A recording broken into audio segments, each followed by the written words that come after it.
په ویډیو کې زه غواړم چې تاسو ته یو ډېر مهم شی در وښیم چې هغه انواع وان وی سنګل فاکټور دی. دا تاسو د ډېرو شیانو لپاره استفاده کولی شئ. دلته زه غواړم تاسو ته آنلاین زده کړې، ترکیبي زده کړې، یعنې آنلاین او د صنف او تناسب صنفي زده کړې. دا درته مقایسه کوم. موږ څو ځوابونه رااخیستي دي، د 100 نه خلکو نمرې ورکړي دي، مګر د آنلاین مثلا د آنلاین زده کړې دپاره دی 10 3 50 شل او داسې نور نمبر ورکړي دي. ترکیبي زده کړو دپاره یې 9 شپېته 4 شپېته او دا رقم نمرې ورکړي دي، او بل د صنفي زده کړې دپاره یې نمرې ورکړي دي 15 40 3 50. موږ دوه شیان غواړو ټیسټ کړو، یو نل هایپوتیسس دی، بل الټرنیټیو هایپوتیسس دی. په نل هایپوتیسس کې موږ وایو چې د دوو صنفونو ترمنځ هېڅ تفاوت نشته دی. په اوسط ډول د ټول صنفونه که آنلاین یې ووایئ، که صنف کې یې ووایئ یا په ترکیبي شکل یې باندې ووایئ، نتیجه په آخر کې یو شی ده. الټرنیټیو هایپوتیسس چې ده د دو نظر دا دی چې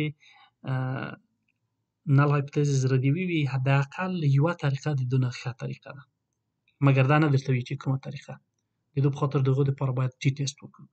دلته زه تاسو ته تنها غواړم چې موږ دا په ثبوت ورسوو چې نل هایپوتیسس صحیح وي او که الټرنیټیو هایپوتیسس. د دو په خاطر باندې چې دا کار وکړو، نو موږ به اول ولاړ شو ډیټا ته. په ډیټا باندې به کلیک وکړو. په ډیټا هم کلیک وکړو، ډیټا انالیسیس ټب ته به راشو. په دو ځای کې به انووا سینګل فاکټور انتخاب کړو.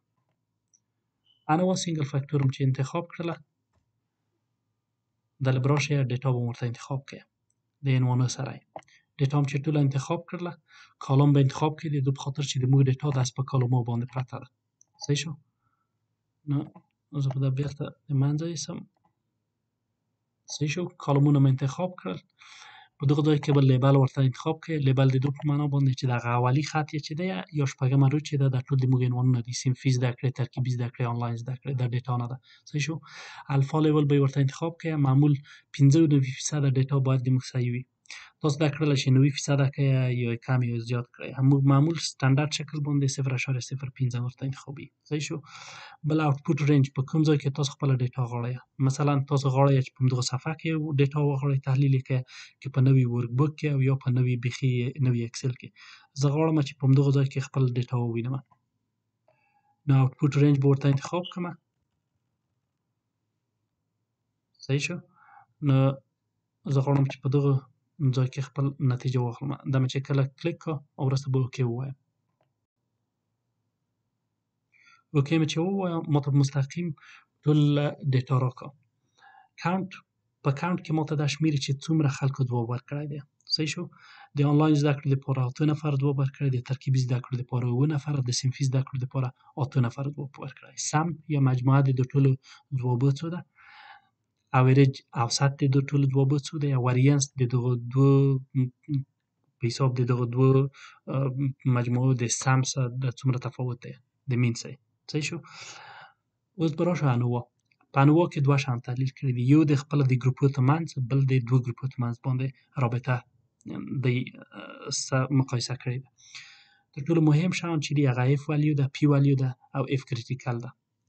که چیرې د موږ اف ولیو د اف کریټیکل نه لویه وي، مثلا دغه اف فکر وکړئ اوس 1.4 ده او اف کریټیکل چې د موږ 3.4 نه دی، نو په دغه صورت کې د موږ نل هایپوتیسس نسو ردولی. یعنې په دو ځای کې ویلی شو چې د موږ ټول مینونه یا اوسطونه تقریبا مشابه دي. یعنې آنلاین زده کړې، ترکیبي زده کړې او صنفي زده کړې یو رقم نتیجه لري. دا یو تحلیل. بل تحلیل موږ داسې کړلی شو که چیرې د موږ پی ولیو د الفا یعنې 0.05 څخه کمه وي، موږ په دغه صورت کې نل هایپوتیسس ردوو. نو په دو ځای کې به موږ وګورو چې د موږ نل هایپوتیسس 0.2 ده، یعنې د 0.05 څخه غټه ده. نو موږ په دو ځای کې نل هایپوتیسس نشو ردولی. نو بیا هم هغه اولي کنکلوژن ته ورسو چې اف د موږ چې دی د اف کریټیکل نه لوړ دی، د موږ نل هایپوتیسس صحیح ده. او په عین وخت کې ویلی شو چې د موږ پی ولیو د 0.5 څخه لوړه ده، نو د موږ نل هایپوتیسس صحیح ده. یعنې آنلاین زده کړې، ترکیبي زده کړې او صنفي زده کړې ټولې یو رقم نتیجه ورکوي. البته دا تنها یو نمونه وه، دا واقعي ډیټا نه ده.